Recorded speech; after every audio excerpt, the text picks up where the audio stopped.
سبحانك لا علم لنا إلا ما علمتنا إنك أنت العليم الحكيم.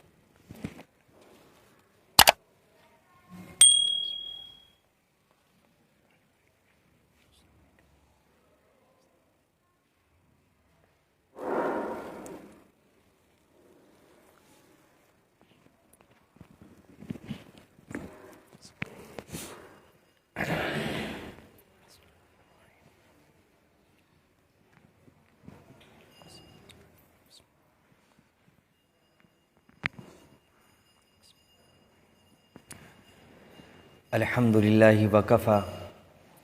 وسلام على عباده الذين اصطفى أما بعد فأعوذ بالله من الشيطان الرجيم بسم الله الرحمن الرحيم وَلْتَكُنْ مِنْكُمْ أُمَّةٌ يَدْعُونَ إِلَى الْخَيْرِ وَيَأْمُرُونَ بِالْمَعْرُوفِ وَيَنْهَوْنَ عَنِ الْمُنْكَرِ وَأُولَئِكَ هُمُ الْمُفْلِحُونَ. وقال سبحانه وتعالى في مقام آخر كنتم خير أمة أخرجت للناس تأمرون بالمعروف وتنهون عن المنكر وتؤمنون بالله. صدق الله العظيم. وقال النبي صلى الله عليه وسلم من رأى منكم منكرا فاستطاع أن يغيره بيده فليغيره بيده فإن لم يستطع فبلسانه فإن لم يستطع فبقلبه وذلك أضعف الإيمان أو كما قال عليه الصلاة والسلام. اللهم صل على سيدنا محمد وعلى آل سيدنا محمد وبارك وسلم. صلی اللہ علی النبی الأمی صلی اللہ علی النبی الأمی. واجب الاحترام بزرگوں، قابل قدر دینی اور ایمانی بھائیوں،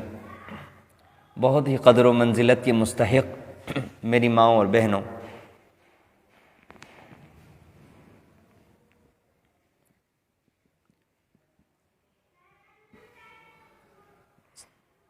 اللہ رب العزت نے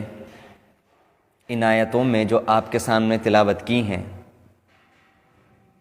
اس امت کی جس میں میں اور آپ شامل ہیں، یعنی امت محمدیہ علی صاحب الصلاۃ والسلام، اس کو اللہ کی طرف سے جو منصب دیا گیا ہے،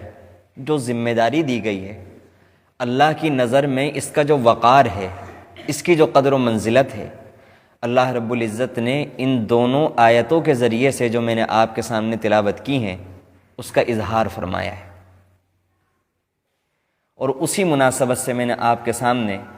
ایک اللہ کے نبی صلی اللہ علیہ وسلم کا فرمان بھی پڑھا ہے. اللہ رب العزت نے تمام انسانوں کے دل میں محبت رکھی ہے، ہمدردی رکھی ہے، شفقت رکھی ہے، اور یہ اللہ رب العزت کی تمام مخلوقات کے اندر پائی جاتی ہے. ایک جانور دوسرے جانور سے ہمدردی کرتا ہے،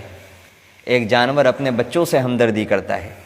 ایک پرندہ بھی اپنے بچوں سے ہمدردی رکھتا ہے، محبت رکھتا ہے. اسی طرح سے اس سے بڑھ کر اللہ رب العزت نے انسانوں کو ہمدردی نصیب کی ہے، اور انسان کے دل میں اللہ رب العزت نے محبت اور خیرخواہی کا جذبہ رکھا ہے. اور یہ جذبہ اپنی جگہ نہایت قابل احترام اور نہایت مبارک ہے. خود اللہ کے نبی علیہ الصلاۃ والسلام نے فرمایا کہ اللہ رب العزت نے محبت کے 99 حصے اپنے پاس رکھے ہیں اور ایک حصہ کائنات میں رکھا ہے. اس ایک حصے کا اثر یہ ہے کہ ایک انسان دوسرے انسان سے اس قدر محبت رکھتا ہے. ایک جانور اپنے بچے سے اتنی محبت رکھتا ہے کہ اس کے لیے اگر ضرورت پڑتی ہے تو اپنی جان کو قربان کر دیتا ہے، اور ضرورت پڑتی ہے تو کسی دوسرے کی جان لے بھی لیتا ہے. یہ اسی ایک محبت کا اثر ہے، ایک حصے کا اثر ہے. اس کائنات میں محبت کی جتنی بھی کہانیاں ہیں، محبت کے جتنے بھی واقعات ہیں، وہ اگر سچے ہیں، اگر حق ہیں، تو اسی ایک درجے محبت کا اثر ہے جو پوری کائنات کے اندر ظاہر ہے. اسی محبت کا اثر ہے کہ ایک انسان دوسرے انسان کی ہمدردی رکھتا ہے، ایک انسان دوسرے انسان کی بھلائی کرتا ہے، ایک انسان دوسرے انسان کے ساتھ خیر خواہی کرتا ہے، پھر انسان کے اندر جیسا ایمان ہوتا ہے، جیسا اللہ تعالیٰ کی فرما برداری ہوتی ہے، جتنا وہ اللہ رب العزت کے قریب ہوتا ہے، اتنے ہی یہ اچھے جو اوصاف ہوتے ہیں، اوصاف حمیدہ، وہ بڑھتے چلے جاتے ہیں۔ اور اللہ رب العزت کے سب سے زیادہ قریب، اللہ تعالیٰ کے سب سے زیادہ فرما بردار، اللہ تعالیٰ کے سب سے زیادہ شکر گزار بندے وہ اللہ کے نبی علیہ الصلوۃ والسلام۔ اس لیے مخلوق کے لیے ہمدردی، اپنی امت سے سب سے زیادہ محبت کرنے والے، حتیٰ کہ تمام انسانیت کے لیے تڑپنے والے، جانوروں تک سے محبت اور پیار کرنے والے وہ اللہ کے نبی صلی اللہ علیہ وسلم تھے۔ انتہائی درجے کی محبت، انتہائی درجے کی ہمدردی وہ اللہ کے نبی صلی اللہ علیہ وسلم کے اندر موجود تھی۔ اس کے بعد حسب مراتب، جس کا جیسا ایمان ہے، جیسے اعمال ہے، اللہ رب العزت کا جو منشا ہے، اس کے مطابق اللہ رب العزت نے انسانوں کے اندر ایک دوسرے انسان کے لیے بھلائی اور محبت رکھی ہے۔ اور بعض اعمال بد کے نتیجے میں، بعض گناہوں کے نتیجے میں اللہ رب العزت کو جس بندے کے دل سے منظور ہوتا ہے، اس محبت کو نکال بھی لیا جاتا ہے، اس محبت کو ختم بھی کر دیا جاتا ہے، اس شفقت کو ختم بھی کر دیا جاتا ہے۔ اور جب وہ محبت، وہ نرمی اور وہ شفقت دل سے نکالی جاتی ہے، تو پھر انسان کے درمیان اور پتھر کے درمیان، انسان کے درمیان اور جانور کے درمیان کوئی فرق نہیں رہتا۔ ایک انسان کے دل میں اللہ رب العزت نے ہمدردی رکھی ہے، محبت رکھی ہے، اسی کا نتیجہ یہ ہے کہ اگر انسان کو کوئی اچھی چیز میسر آتی ہے، تو وہ اگر شوہر ہے تو اس کا دل یہ چاہتا ہے کہ مجھے جو بھلائی میسر آئی ہے، اس بھلائی کا حصہ میں اپنی بیوی کو بھی پہنچاؤں، اپنے بچوں کو بھی پہنچاؤں، اپنے ماں باپ کو بھی پہنچاؤں، اسی طرح سے اپنے دوست احباب کو بھی پہنچاؤں۔ یہ اسی محبت کا اور اسی شفقت کا اثر ہوتا ہے۔ جب بھی انسان کو اللہ تعالیٰ وسعت دیتے ہیں، خوشی دیتے ہیں، تو وہ اس خوشی کا اظہار مختلف طریقوں سے کرتا ہے، اس وجہ سے کہ اس کو یہ خوبی پہنچی ہے، اس کو یہ خوشی لاحق ہوئی ہے۔ ہمارے ہاں جب شادی ہوتی ہے تو اس کی خوشی کی جاتی ہے، لوگوں کو بلایا جاتا ہے، مدعو کیا جاتا ہے، اپنی حیثیت کے مطابق ہر اللہ کا بندہ دوسرے آنے والے مہمان کی تواضع کرتا ہے، اس کی خاطرداری کرتا ہے، نیا مکان انسان لیتا ہے تب خوشی کرتا ہے۔ اور بھی اس کے علاوہ جتنے بھی کامیابی کے مواقع آتے ہیں جس میں انسان کو خوشی ہوتی ہے، تو وہ اپنی خوشی کو دوسروں کے ساتھ شیئر کرتا ہے، اور جو بھلائی اس کو پہنچی ہوتی ہے اس کا کچھ حصہ وہ اپنے بھائیوں کے ساتھ، اپنے دوست احباب کے ساتھ شیئر کرنا چاہتا ہے اور ان کو اس کے اندر شریک کرنا چاہتا ہے۔ بالکل اسی سوچ کے مطابق اللہ رب العزت نے ان آیتوں کے اندر اللہ کے نبی صلی اللہ علیہ وسلم کی جو چہیتی اور لاڈلی امت ہے، اس کے سپرد ایک منصب کیا ہے۔ اس منصب کو بیان کرنے سے پہلے چند آیتوں پہلے اللہ رب العزت نے ایک حکم فرمایا ہے۔ جو آیتیں میں نے ابھی آپ کے سامنے تلاوت کی ہیں، اس میں شروع میں ایک آیت ہے، یا ایھا الذین آمنوا اتقوا اللہ حق تقاتہ ولا تموتن الا وانتم مسلمون۔ اے ایمان والو، اللہ سے ڈرو ایسے جیسے اس سے ڈرنے کا حق ہے۔ حکیم الامت مولانا اشرف علی تھانوی رحمۃ اللہ علیہ نے بیان القرآن کے اندر لکھی ہے یہ بات کہ اس آیت میں مراد یہ ہے کہ اللہ سے ایسے ڈرو جیسے اس سے ڈرنے کا حق بندوں پر اس نے رکھا ہے۔ یہ مراد نہیں ہے کہ اللہ سے ایسے ڈرو جیسے اس کی عظمت کا حق ہے۔ آگے عجیب بات لکھی ہے، حضرت نے فرماتے ہیں کہ اگر یہ مراد ہوگا اس آیت میں کہ اللہ سے ایسے ڈرو جیسے اس کی عظمت کا حق ہے، تو خدا کی قسم کوئی انسان اس کائنات میں اللہ کی عظمت کے مطابق اس سے نہیں ڈر سکتا۔ اس آیت میں یہ مراد ہے کہ جیسے اللہ کا حق بندوں پر ہے، ڈرنے کا انسان اس سے ڈرے۔ اس کے بالمقابل اللہ سے ڈرنے کا سب سے ادنا درجہ یہ ہے کہ انسان اللہ کا انکار نہ کرے، اللہ کے ساتھ کفر نہ کرے، اس کے ساتھ کسی کو شریک نہ ٹھہرائے۔ اور اس کا اعلیٰ درجہ یہ ہے کہ انسان اللہ کے خوف کی وجہ سے، اللہ کے ڈر کی وجہ سے گناہوں کے قریب نہ جائے، گناہوں کے قریب نہ جائے، کسی بھی قسم کی کوئی نافرمانی نہ کرے، کسی بھی معاملے میں اللہ تعالیٰ کو ناراض کرنے والا کوئی کام نہ کرے۔ اس کے بعد اللہ تعالیٰ نے جب یہ حکم بیان فرما دیا کہ اے ایمان والو، اللہ کے ڈر کی وجہ سے کسی گناہ کو مت کرو، گناہوں سے باز آ جاؤ، گناہوں کو چھوڑ دو، اعمال صالحہ پر لگ جاؤ۔ جب انسان کو اللہ تعالیٰ نے اس بات پر پختہ کر دیا تو آگے پھر امت کے ذمے کے اجتماعی کام لگایا ہے اللہ رب العزت نے، اور اس کام کے صدقے میں، اس کام کی برکت سے اللہ تعالیٰ کا وعدہ ہے کہ جب تک امت اس کام کو انجام دیتی رہے گی، اپنے اس مقصد سے غافل نہیں ہوگی، اپنی اس ذمہ داری کو ادا کرتی رہے گی، اس وقت تک اللہ رب العزت امت کو عمومی عذاب کے اندر مبتلا نہیں فرمائیں گے۔ اللہ رب العزت اس امت کو سربلندی نصیب فرماتے رہیں گے، اس امت کو بلندیوں کی طرف لیتے جائیں گے۔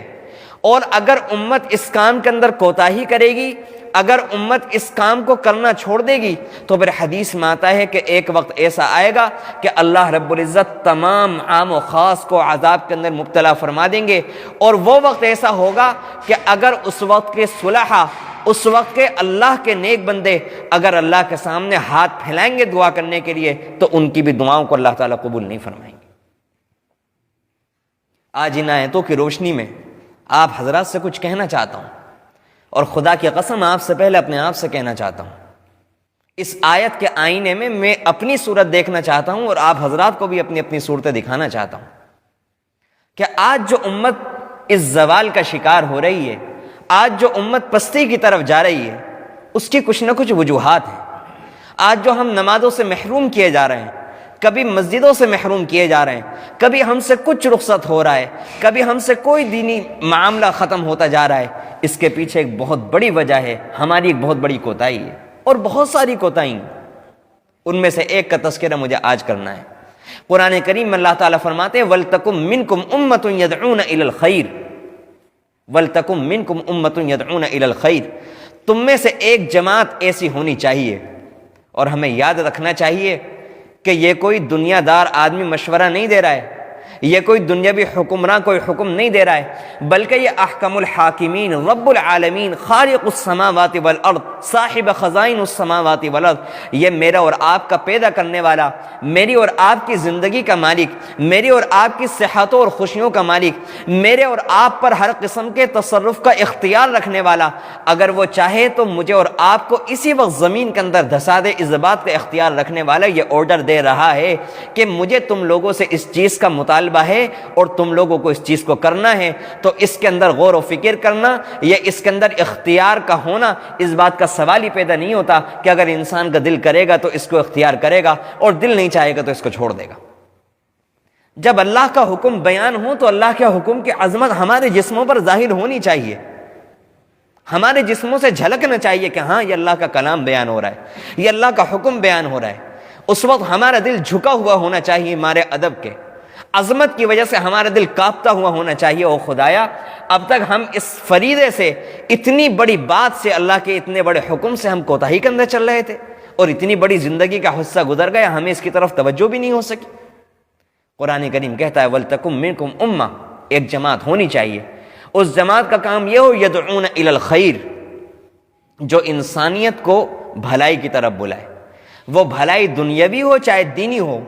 دونوں قسم کی بھلائیاں اس آیت میں مراد ہیں کہ جتنی بھی بھلائی کی باتیں، اس امت کا کام یہ ہو کہ وہ تمام صاحب ادیان کو، جتنے بھی دین والے ہیں، جتنے بھی مذہب والے ہیں، جتنے بھی انسان ہیں، تمام انسانوں کو ان خوبیوں کی طرف، ان اچھے کاموں کی طرف دعوت دیں۔ یامرون بالمعروف، اور وہ کام جو اللہ کی نظر میں پسندیدہ ہیں، اللہ کے نبی علیہ الصلاۃ والسلام نے جن کی خوبیوں کو واضح کیا ہے، اس جماعت کا کام یہ ہوگا کہ ان کاموں کی خوبیوں کو امت کے سامنے، تمام انسانیت کے سامنے واضح کرے گی کہ دیکھو اللہ کا یہ حکم ہے، اس کے اندر یہ مصلحتیں ہیں، اس کے اندر یہ خوبیاں ہیں، اس کے اندر یہ فوائد اللہ رب العزت نے پوشیدہ رکھے ہیں، اس کے اندر یہ گہرے راز چھپے ہوئے ہیں۔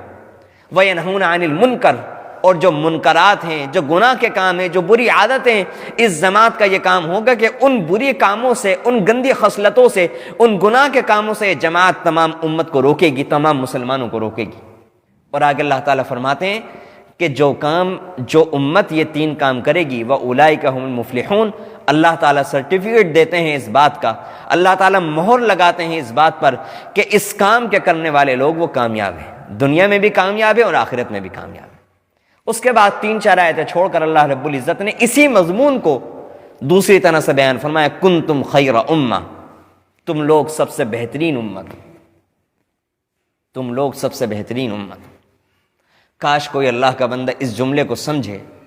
اللہ رب العزت نے جس شوق کے ساتھ، جس محبت کے ساتھ، جس شفقت کے ساتھ یہ اتنا بڑا اعزاز اس امت کے حوالے کیا، کاش ہم سمجھ سکیں اس بات کو، یہ کتنا بڑا اعزاز ہے، کتنا بڑا عہدہ۔ اللہ رب العزت نے تمام امتوں کے مقابلے میں یہ بیان کیا، کنتم خیر امت، تم ہو بہترین امت، تم ہو سب سے اچھی امت، اخرجت للناس، تمہیں لوگوں کے نفع کے لیے اللہ نے نکالا ہے۔ سبحان اللہ، اللہ تعالیٰ کس طرح سے بیان فرما رہے ہیں امت کے لیے، تم سب سے بہترین امت ہو، تمہیں لوگوں کے نفع کے لیے اللہ تعالیٰ نے نکالا ہے۔ اللہ تعالیٰ کی کتنی امیدیں وابستہ ہیں اس امت کے ساتھ، اللہ تعالیٰ نے کیا عزت افزائی کی ہے اس امت کی، اللہ رب العزت نے کتنا بڑا تاج رکھا ہے اس امت کے سر پر، کنتم خیر امہ اخرجت للناس، تم لوگوں کے نفع کے لیے نکالے گئے، تأمرون بالمعروف وتنہون عن المنکر وتؤمنون باللہ، تم لوگوں کو اچھے کاموں کا حکم دیتے ہو، وتنہون عن المنکر، تم لوگوں کو برائیوں سے روکتے ہو، وتؤمنون باللہ، اور تم اللہ کے اوپر یقین رکھتے ہو، اللہ پر ایمان رکھتے ہو۔ اس آیت میں اور پچھلی آیت میں اللہ رب العزت نے امت محمدیہ کا منصب بیان کیا، امت محمدیہ کا درجات بیان کیے، امت محمدیہ کی قدر و منزلت بیان کی، اور آخر میں اللہ رب العزت نے بیان کرنے کے بعد وَتُؤْمِنُونَ بِاللَّهِ کہہ کر یہ بیان فرما دیا کہ اگر یہ سارے کام اللہ پر ایمان رکھتے ہوئے اخلاص کے ساتھ ہوں گے، اللہ کو راضی کرنے کے نیت سے ہوں گے، تو جب تو انسان کو نفع ہوگا، اور اگر یہ سارے کے سارے کام صرف اور صرف ریاکاری کی وجہ سے ہوں گے تو پھر انسان کو کوئی نفع نہیں ہونے والا۔ اور اللہ رب العزت کا جو انداز بیان ہے ان آیتوں میں بیان کرنے کا، ان آیتوں میں امت کے ذمے اس کام کو سپرد کرنے کا، وہ انداز ایسا ہے، یعنی اللہ رب العزت نے کامیابی کو اللہ رب العزت نے منحصر کیا ہوا ہے، کامیابی کو اللہ رب العزت نے معلق کیا ہوا ہے ان کاموں کے اوپر کہ اے امت محمدیہ، اگر تم کامیاب ہونا چاہتے ہو، اگر تم عزت کی زندگی گزارنا چاہتے ہو، اگر تم یہ چاہتے ہو کہ تمہارے اوپر ظالم حکمرانوں کو مسلط نہ کیا جائے، اگر تم یہ چاہتے ہو کہ تم ظلم سے محفوظ ہو جاؤ، تو تمہیں یہ کام ضرور کرنا پڑے گا۔ اگر نہیں کرو گے ان کاموں کو تو پھر تمہارے اوپر ظالم حکمراں مسلط کیے جائیں گے، تمہارے اوپر ظلم کیا جائے گا، تمہیں مختلف طریقوں سے آزمایا جائے گا، تمہارے قدم ڈگمگائیں گے، عجیب و غریب آزمائشوں سے تمہیں دوچار ہونا پڑے گا، اور تھک ہار کر کے انہی کاموں کی طرف آنا پڑے گا۔ یہ اللہ کا وعدہ ہے، اللہ نے بیان کیا۔ اور حدیث میں اللہ کے نبی صلی اللہ علیہ وسلم نے ارشاد فرمایا، من رأى منکم منکرا، اگر تم میں سے کوئی انسان کسی غلط کام کو ہوتا ہوا دیکھے، فاستطاع ان یغیرہ بیدہ، اس کے اندر یہ طاقت ہے کہ اس کو اپنے ہاتھ سے بدل دے، روک دے، فلیغیرہ بیدہ، اللہ کے نبی نے فرمایا اس کو بدلے اپنے ہاتھ سے، فإن لم یستطع فبلسانہ، اگر ہاتھ سے بدلنے کی طاقت نہیں رکھتا، فبلسانی، تو اپنی زبان سے جملے ادا کرے کہ جو اس کی برائی کو واضح کرے، فإن لم یستطع فبقلبی، اور اگر زبان سے بھی انسان کسی کو نہیں روک سکتا تو بھی سب سے آخری درجہ وذالک ضعف الایمان، یہ ایمان کا سب سے کمزور، سب سے آخری درجہ ہے کہ انسان اس غلط کام کو برا سمجھے دل سے۔ آج ہم میں سے ہر انسان کے عجیب و غریب حالت ہے، ہر انسان کے عجیب و غریب حالت ہے۔ آج یہ جو ذمہ داری اللہ رب العزت نے اس امت کے ایک ایک فرد پر رکھی ہے، اس ذمہ داری کے تعلق سے چند روایات، چند باتیں اللہ کے نبی علیہ الصلوۃ والسلام کی چند قرآنی آیتیں آپ کے سامنے پڑھ رہا ہوں، تاکہ ہمیں احساس ہو کہ ہماری ذمہ داریاں ہیں کیا، ہماری ذمہ داریاں ہیں کیا، ہمارے اوپر اللہ رب العزت نے کیا فرائض عائد کیے ہیں، دین کی روشنی میں اللہ رب العزت نے ہمارے ذمہ کیا تقاضے لگائے ہیں۔ آج ہمیں دنیاوی زندگی میں اپنے جو دنیاوی تقاضے ہیں، اپنی جو دنیاوی ضرورتیں ہیں، وہ ایک 3 سال 4 سال کا بچہ بھی سمجھتا ہے کہ میری کیا ضرورتیں ہیں، میری کیا تقاضے ہیں، میرا کیا مقام ہے، میری کیا حیثیت ہے۔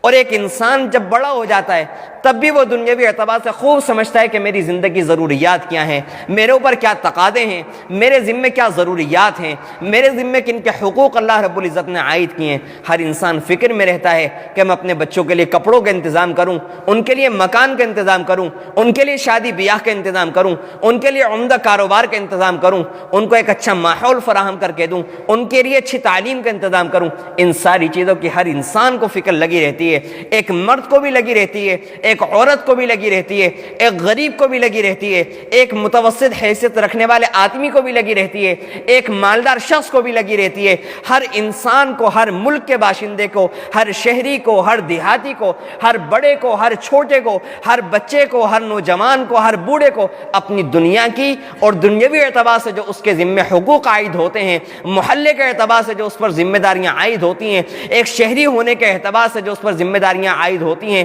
ایک ملکی شہری ہونے کے ناطے جو اس کے ذمہ تقاضے، ہر انسان کو ان تمام باتوں کی فکر رہتی ہے، لیکن ہماری نگاہ، ہماری توجہ کبھی اس طرف نہیں جاتی کہ اللہ کے نبی صلی اللہ علیہ وسلم کے امتی ہونے کے ناطے ہمارے اوپر کیا فرائض عائد ہوتے ہیں۔ ہم بخوبی جانتے ہیں کہ جب ہماری شادی ہوتی ہے تو پھر بیوی کی کیا ذمہ داریاں ہوتی ہیں، ہمیں بخوبی معلوم ہوتا ہے کہ جب ہم باپ بنیں گے تو بیٹے کے لیے کیا کرنا ہوتا ہے، ہمیں بخوبی معلوم ہوتا ہے کہ جب ہم دادا بنیں گے تو ہمیں پوتے کے لیے کیا کرنا ہوتا ہے، ہمیں بخوبی معلوم ہوتا ہے کہ جب ہمارے نواسے ہوں گے تو ہمیں نانا بننے کے بعد کیا کرنا ہے۔ ہر انسان کو خوب دور کی باتیں معلوم ہے کہ اگر میرے پاس آج ایک فیکٹری ہے، کل دوسری آ جائے گی، کیسے چلاؤں گا خوب معلوم ہے، دوسری کے بعد تیسری آ جائے گی، کیسے چلے گی خوب معلوم ہے۔ ہر چیز کا، ہر ضرورت کا انسان کو بخوبی معلوم ہے، ہر دنیاوی احساس، ہر دنیاوی باریک سے باریک چیز کا انسان بہت باریکی سے احساس کرتا ہے، بہت باریکی سے احساس کرتا ہے۔ ہر انسان دوسرے انسان کی نفسیات کو بڑی باریکی سے تولتا ہے اور اپنی عزت کا بڑا خیال کرتا ہے، بڑی ناپ تول کے ساتھ، بڑی باریکی کے ساتھ اپنے بچوں کی عزت کا خیال کرتا ہے، اپنی بیوی کی عزت کا خیال کرتا ہے، اپنے ماں باپ کی عزت کا خیال کرتا ہے، اپنے اسٹیٹس کا خوب خیال رکھتا ہے، ہر چیز کا خوب خیال ہوتا ہے، اپنے کھانے کے معیار کا خیال ہوتا ہے، اپنی موبائل کی اسکرین کا خیال ہوتا ہے، اپنی چھوٹی چھوٹی چیزوں کا خیال ہوتا ہے، اپنی چپلوں کا خیال ہوتا ہے، اپنے کپڑوں کا خیال ہوتا ہے۔ ایک ایک چھوٹی سے چھوٹی چیز، بڑی سے بڑی چیز یہ انسان کے نوٹس میں رہتی ہیں اور ہر چیز کا انسان بڑی باریکی سے خیال رکھتا ہے۔ لیکن اگر خیال نہیں رکھتا تو اس بات کا خیال نہیں رکھتا ایک باپ ہونے کے ناطے محمد الرسول اللہ صلی اللہ علیہ وسلم کی کیا ہدایتیں ہیں، ایک والد ہونے کے ناطے محمد الرسول اللہ صلی اللہ علیہ وسلم کیا ہدایت فرما کر گئے، دین اس بارے میں کیا کہتا ہے، قرآن کریم نے ہم سے کیا کہا ہے، اللہ رب العزت کا فرمان ہم سے کیا کہتا ہے، اللہ رب العزت ہم سے کیسی زندگی گزروانا چاہتے ہیں، جوانی کا عالم کیسے گزرے، اللہ رب العزت کی اس کے بارے میں کیا ہدایت ہیں، اللہ تعالیٰ کیسی جوانی گزروانا چاہتے ہیں۔ اس کے برخلاف انسان دنیا کے اندر ہر انسان سے پوچھتا ہے، اگر کبھی کوئی معاملہ خراب ہو جاتا ہے کہ آپ ہمیں بتائیں ہم سے کیا چوک ہو رہی ہے، ہم سے کیا پریشانی ہو رہی ہے۔ اگر کاروبار میں سال کے آخر میں یہ دیکھتا ہے کہ چند ہزار روپے کا فرق آیا ہے تو احساس کے اندر پڑ جاتا ہے، ٹینشن کے اندر مبتلا ہو جاتا ہے کہ کاروبار میں یہ ہزاروں کا فرق کیسے آ گیا، اس سال میں اور پچھلے سال میں ہمارے کاروبار ترقی کی طرف کیوں نہیں گیا، تنزلی کی طرف کیسے آ گیا۔ ایک انسان میٹنگ بلا لیتا ہے اور اس کے اوپر غور کیا جاتا ہے کہ آئندہ آنے والا سال ترقی کے اعتبار سے، کاروبار کی بلندی کے اعتبار سے کیسے بہتر ہوگا۔ اس اعتبار سے کب میٹنگیں ہوتی ہیں ہماری کہ دین کے اعتبار سے جو ہماری زندگی کے 40 سال گزر گئے، اب 41واں سال ہمارا دین کے اعتبار سے کیسے بہتر ہو جائے۔ اس بارے میں ہمیں احساس کیوں نہیں پیدا ہوتا کہ آج جو ہمارے معاشرے کا حال ہوتا جا رہا ہے، ہمارا معاشرہ جو دین کے اعتبار سے بدترین گناہوں کے اندر مبتلا ہوتا جا رہا ہے، ہمارا گھر جو گناہوں کے اعتبار سے گندگیوں کا ڈھیر بنتا جا رہا ہے، اس ڈھیر کی صفائی اور اس گندگیوں کی صفائی کی ہمیں کیوں نہیں فکر ہوتی۔ آج اگر ہمارے گھر کے اندر کوئی فرد بیمار ہو جائے، ہمارے والد بیمار ہو جائیں، والدہ بیمار ہو جائیں، بیوی بیمار ہو جائے، بچہ بیمار ہو جائے، اگر وہ دوائی نہ لے کر آئے تو گھر کا بڑا پریشان ہو جاتا ہے۔ اگر وہ بچہ ضد کرے یا بڑا ضد کرے کہ ہم دوائی نہیں کھائیں گے تو وہ انسان اس کو سمجھاتا ہے اور صحت کی جو اہمیت اس کو واضح کرتا ہے کہ اگر دوائی نہیں استعمال کرو گے، اپنا علاج نہیں کراؤ گے تو آگے کی زندگی کیسے گزرے گی، بیمار پڑ جاؤ گے، ہاتھ پیر کام نہیں کریں گے تو کیا ہوگا، فلاں فلاں بڑی لمبی چوڑی باتیں ہوتی ہیں۔ لیکن اگر وہی بچہ، وہی اولاد، وہی خاوند، وہی بیوی، وہی اولاد، وہی باپ، وہی ماں، اگر وہ نماز پڑھنی چھوڑ دے، اگر وہ سالوں اللہ کے سامنے ماتھا نہ ٹیکے، اگر وہ اللہ کے سامنے ہاتھ نہ پھیلائے، اگر وہ رمضان المبارک کے مہینے میں روزے نہ رکھے، اگر وہ علی الاعلان جوئے کے اندر مبتلا ہو جائے، اگر وہ علی الاعلان سٹے کی عادت کے اندر مبتلا ہو جائے، اگر علی الاعلان سودی کاروبار کے اندر لگ جائے، اگر علی الاعلان منکرات کے اندر، کبائر کے اندر، اللہ کی نافرمانیوں میں مبتلا ہو جائے، تو پھر کوئی انسان ایسا نظر نہیں آتا جو اس بات کی فکر کرتا ہو اور کسی بڑے کے پاس جاتا ہو اس بچے کو لے کر، یا کسی بڑے کے پاس جاتا ہو اپنے کوئی بیوی اپنے خاوند کو لے کر جاتی ہو، یا کوئی خاوند اپنی بیوی کو لے کر جاتا ہو اور اس بات کا درد رکھتا ہو کہ کل قیامت کے دن رب العالمین کے سامنے میری اس بیوی کا کیا حشر ہوگا، کل قیامت کے دن میرے شوہر کا کیا حشر ہوگا، یہ میرا والد جو جہنم کی طرف قدم بڑھا رہا ہے اور جہنم کا مستحق بن چکا ہے اپنے اعمال کے اعتبار سے، کل کیا عالم ہوگا کہ میرا والد اگر جہنم کے اندر جائے گا، میں دیکھ رہا ہوں گا کہ میرے والد کو جہنم کی آگ نے اپنی خوراک بنا لیا، اس کی بوٹی بوٹی نوچ لی، اس کی ہڈیوں کو الگ الگ کر دیا گیا، لیکن میں کھڑا ہوا تماشا دیکھتا رہوں گا۔ میں اس دنیاوی زندگی کے اندر برداشت نہیں کرتا کہ میرے والد کو کوئی گالی بکے، میرے والد سے کوئی اس طرح سے انگلی اٹھا کر بات کرے، میرے والد کے میرے سامنے گریبان تک ہاتھ چلا جائے اور کوئی بدبخت میرے والد کا گریبان پکڑ کر کھینچ لے۔ میری زندگی کا پھر کیا مقصد ہے؟ آج نوجوانوں کو اس بات پر بڑا غصہ آتا ہے، لیکن نوجوانوں، جب تمہارے والد، تمہارے گھر کے افراد، تمہارے گھر کی مائیں، تمہارے گھر کی بیٹیاں، تمہارے گھر کی بہنیں اگر وہ نماز کے لیے آمادہ نہیں ہوتی، اس وقت ہماری کیا ذمہ داری عائد ہوتی ہے؟ اس وقت ہم کتنی کوششیں کرتے ہیں؟ کیا ہمارا یہ کہنا، ہمارا یہ عذر بیان کرنا، ہمارا اس بات پر مطمئن ہونا کہ ہم تو کبھی کبھی کہتے ہیں، ہم تو بات کرتے ہیں لیکن نہیں مانتے، کیا کریں؟ یہ اللہ رب العزت کے یہاں قابل قبول ہوگا؟ دنیا میں کوئی انسان کسی کا کچھ نہیں بگاڑ سکتا، دنیا میں کسی کو حق نہیں ہے کہ وہ آپ کے گھر کے معاملات کے اندر دخل اندازی کرے، آپ کے گھر کے معاملات کے اندر دخل دے، آپ کے گھر کے معاملات کے اندر گھس جائے اور مجبور کرے کہ نمازیں پڑھو۔ لیکن ہر اللہ کے بندے کو حق ہے کہ وہ اپنے گھر کا محاسبہ کرے۔ اللہ کے نبی صلی اللہ علیہ وسلم نے ذمہ داری دی ہے کہ اگر ہم اپنے زمانے میں، اپنے معاشرے میں، اپنے گھر کے اندر، اپنی گلیوں میں، اپنے محلے میں، اپنے خاندان میں، اپنے ملنے جلنے والے بھائیوں میں، اپنے دوست احباب کے اندر اگر کوئی علی الاعلان گناہ ہوتے ہوئے دیکھیں، ہر اللہ کے بندے، ہر مسلمان کی ذمہ داری ہے، ہر اس بندے کی ذمہ داری ہے جس نے اللہ کو رب مانا، جس نے اللہ کے نبی صلی اللہ علیہ وسلم کو اپنا رسول مانا، جس نے قرآن کریم کو آسمانی کتاب مانا، اس کی ذمہ داری ہے کہ وہ اپنی حیثیت کے مطابق، اپنی بساط کے مطابق، اپنی طاقت کے مطابق اس گناہ کو، اللہ کی نافرمانی کو ہونے سے روکے گا۔ یہ ہر اللہ کے بندے کی ذمہ داری ہے۔ یہ صرف علماء کی ذمہ داری نہیں ہے، یہ صرف حفاظ کی ذمہ داری نہیں ہے، یہ مساجد کے ائمہ اور مؤذنین کی ذمہ داری نہیں ہے۔ میں نے آپ کے سامنے قرآن کریم کی آیت تلاوت کی ہے، اللہ کے نبی صلی اللہ علیہ وسلم کا فرمان آپ کے سامنے بیان کیا ہے، اس کی روشنی میں آپ سے کہہ رہا ہوں کہ خدا کی قسم یہ ہر مسلمان کی ذمہ داری ہے کہ اپنے گھر کے ماحول کو بہتر بنائے دین کے اعتبار سے۔ اگر بچہ نماز نہیں پڑھ رہا ہے اس کی فکر کرے، اگر بچہ ہماری مرضی کی جگہ شادی نہیں کرتا ہم اس کو جائیداد سے بے دخل کر دیتے ہیں، گھر سے باہر نکال دیتے ہیں، اگر ہماری توہین کر دے، بدتمیزی سے بات کر لیں، ہم اس سے بات نہیں کرتے، اس کا کھانا بند کر دیتے ہیں، اس کو پیسے دینا بند کر دیتے ہیں، اس کو دکان سے ادار دیتے ہیں۔ لیکن اگر دینی معاملہ ہوتا ہے تو دینی معاملے میں ہم کیا کرتے ہیں؟ کیوں؟ صرف اس وجہ سے کہ اللہ رب العزت سے وقتی طور پر ہمیں کوئی معاوضہ ہوتا ہوا نہیں نظر آتا۔ میرے نوجوانوں، بزرگوں، ہم مسلمان ہیں، ہم مومن ہیں، ہمارا یقین ہے، ہمارا ایمان ہے کہ اگر کوئی بندہ یہاں پر نماز کو چھوڑے گا، اگر کسی گناہ کبیرہ کا مرتکب ہوگا، اگر جھوٹ بولے گا، اگر حرام کھائے گا، اگر سود کے اندر مبتلا ہوگا، اگر خیانت کرے گا، اگر علی الاعلان گانے گائے گا، یا کوئی بھی ایسا کام کرے گا جس کو اللہ رب العزت نے حرام کیا ہے، تو خدا کی قسم قبر کے اندر بدترین عذاب کے اندر مبتلا ہوگا۔ اور خدا کی قسم کسی باپ کے اندر مجال نہیں، کسی خاندان کے اندر مجال نہیں، کسی امت کے اندر مجال نہیں، کسی نبی کو اللہ تعالیٰ نے اس بات کا اختیار نہیں دیا، کسی فرشتے کے اندر یہ طاقت نہیں، اپنی تمام طاقتوں کے باوجود، اپنی تمام قوتوں کے باوجود، کہ وہ کسی ایک انسان سے ذرہ برابر مکھی کے سر کے برابر بھی عذاب کو دور کر سکے۔ یہ اللہ تعالیٰ نے کسی کو اختیار نہیں دیا۔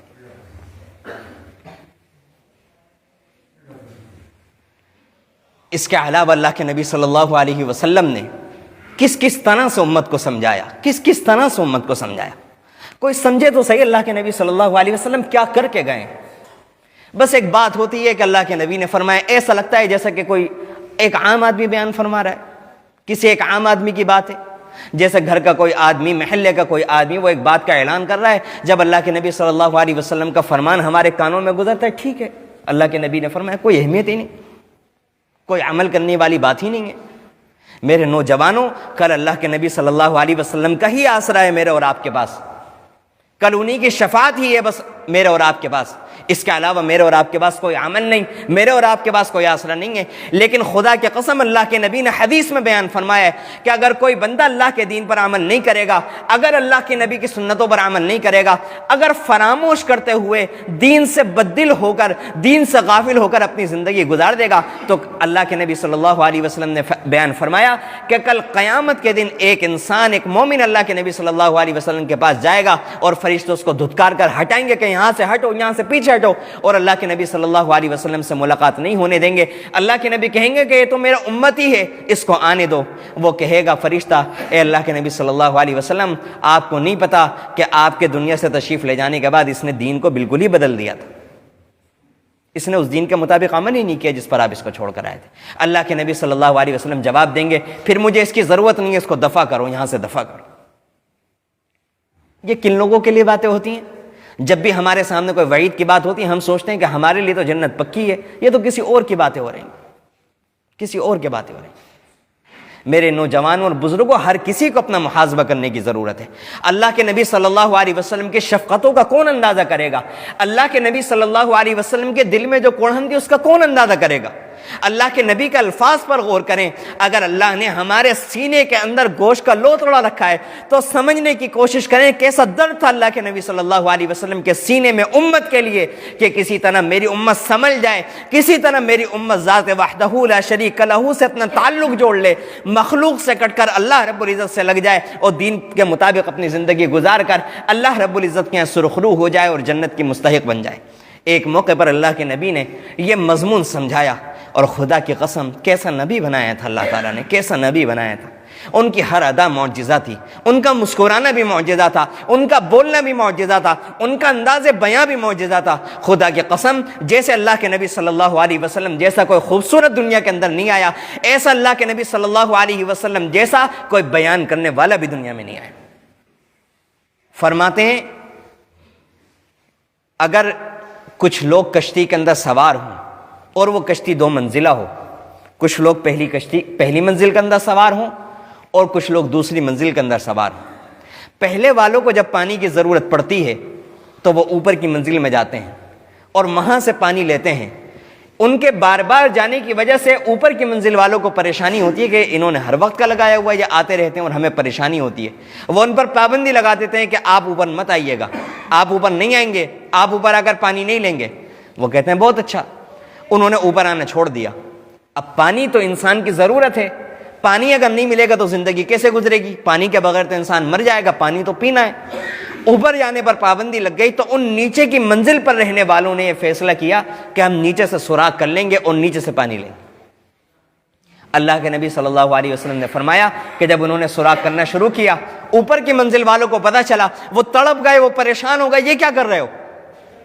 اگر تم نیچے سے جہاز کے اندر، نیچے سے کشتی کے اندر سوراخ کرو گے تو یہ تو پانی بھر جائے گا کشتی کے اندر اور وہ ساری کی ساری کشتی ڈوب جائے گی۔ وہ کہنے لگے کہ ہم کیا کریں، پانی ہماری زندگی کی ضرورت ہے، آپ کو بھی معلوم ہے پانی کے بغیر انسان کی زندگی کا گزارا نہیں ہے، اوپر آپ آنے نہیں دیتے تو کیا کریں، نیچے سے ہم سوراخ نہیں کریں گے تو اور کیا کریں گے۔ اللہ کے نبی صلی اللہ علیہ وسلم نے فرمایا کہ اگر یہ اوپر والے وقت کے رہتے ہوئے ان کو روک لیں اور سوراخ کرنے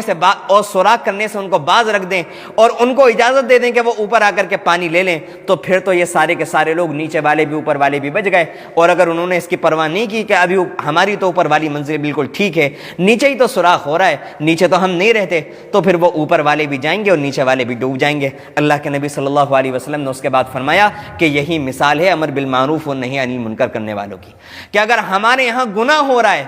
اور گناہ کرنے کے باوجود ہم میں سے وہ لوگ، ہم میں کا گھر کا وہ بڑا، ہم میں کا گھر کا وہ والد، گھر کا وہ دادا اور گھر کا وہ ذمہ دار اور فیکٹری کا وہ ذمہ دار اور علاقے کا وہ ذمہ دار اور خاندان کا وہ ذمہ دار، کہ جس کی لوگ بات مانتے ہیں، جس کی لوگ بات مان لیتے ہیں، جس کی لوگ بات سن لیتے ہیں، جس کے کہنے کا کچھ نہ کچھ اثر اللہ رب العزت نے تاثیر دی ہوئی ہے اور جس کے کہنے کا کچھ نہ کچھ اثر ہوتا ہے، اگر وہ ان تمام باتوں کے باوجود اس پر توجہ نہیں رکھتا تو اللہ کے نبی صلی اللہ علیہ وسلم نے فرمایا جب کشتی ڈوبے گی تو یہ بھی ڈوبے گا چاہے وہ خود عمل کرتا ہو۔ اللہ کے نبی نے فرمایا جب امت میں سے بعض لوگ جو کام کرنے والے ہیں وہ ان لوگوں کو دیکھ کر جو گناہوں کے اندر مبتلا ہیں کچھ نہیں کہیں گے اور یہ سوچیں گے کہ ٹھیک ہے ہم تو ٹھیک کام کر رہے ہیں، ان کی پرواہ نہیں کریں گے، ان کو گناہوں پر نکیم نہیں کریں گے، ان کو اعمال صالحہ کی دعوت نہیں دیں گے، تو اللہ کے نبی صلی اللہ علیہ وسلم نے فرمایا جب اللہ کا عذاب آئے گا تو یہ کام کرنے والے بھی محفوظ نہیں رہیں گے، یہ بھی مارے جائیں گے۔ اور اللہ کے نبی صلی اللہ علیہ وسلم نے ایک واقعہ بیان کیا کہ ایک مرتبہ اللہ رب العزت نے حضرت جبرائیل علیہ السلام کو حکم دیا کہ اے جبرائیل فلاں بستی میں جاؤ اور اس بستی کو الٹ دو، اس بستی کو بلندی پر لے جا کر اوپر سے نیچے پھینک دو۔ حضرت جبرائیل علیہ السلام کہنے لگے ہاتھ باندھ کر یا خدایا اس بستی کے اندر ایک بندہ ایسا ہے جس نے پلک جھپکنے کے برابر بھی کبھی آپ کی نافرمانی نہیں کی، کیسے الٹ دیں اس بستی؟ سننے کے لائق جواب ہے۔ اللہ رب العزت ایسے ہی ہیں، اللہ رب العزت اتنے ہی بے نیاز ہیں۔